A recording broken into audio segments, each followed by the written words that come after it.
Петя, приветствую. Тебе слово. Кристина, приветствую. Действительно, третий соревновательный день по легкой атлетике в самом разгаре. Соревнования уже начались. Ну, как вы можете слышать, наверное, и видеть, та атмосфера, которая творится на трибуне и на самом корте, ну, ее просто невозможно передать словами и ни с чем не сравнить.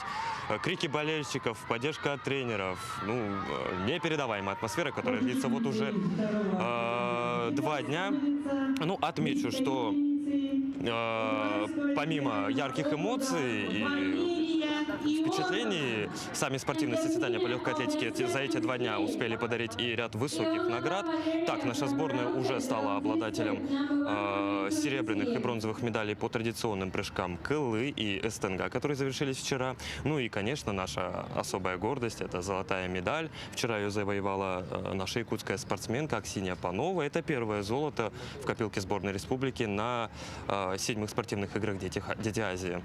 Девушка пробежала 100-метровку с результатом 14,86. Нам удалось пообщаться с ней сразу после забега, и вот какими впечатлениями поделилась спортсменка.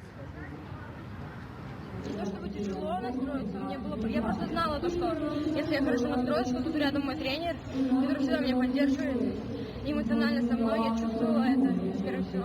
Благодаря ему я сейчас здесь стою перед вами и выиграла. Ну, сегодняшний день открылся уже забегами на 400 метров с барьерами, вот, которые завершились среди девушек буквально несколько секунд назад. Им сегодня еще предстоит состязаться в эстафете 4×4, забеги на 1,5 километра. Ну и, конечно, традиционных прыжках, якутских прыжках-кобах. Мы встретились с тренером сборной нашей республики по якутским прыжкам, и вот что он нам рассказал. После второго дня у юноши мы встаем ровно на 2 метра, Данил Володин. И сегодня третий заключительный этап прыжки кобов. Ну, это наши есть шансы. Данил настроен хорошо и будем надеяться на лучшее. Они показали свои лучшие результаты наши. Вот уже сейчас подвели первые результаты забега на 400 метров с барьерами. Первой стала представительница Сибирского федерального округа. Мы ждем результатов нашей спортсменки Кристина. Петя, какие еще состязания предстоят нашим спортсменам?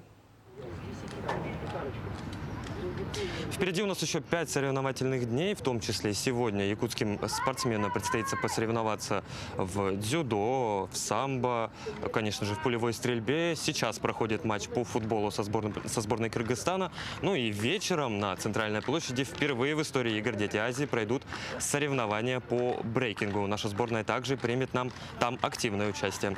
Мы продолжим следить за развитием событий до 8 августа. Кристина, у меня на этом вся информация. Передаю тебе слово.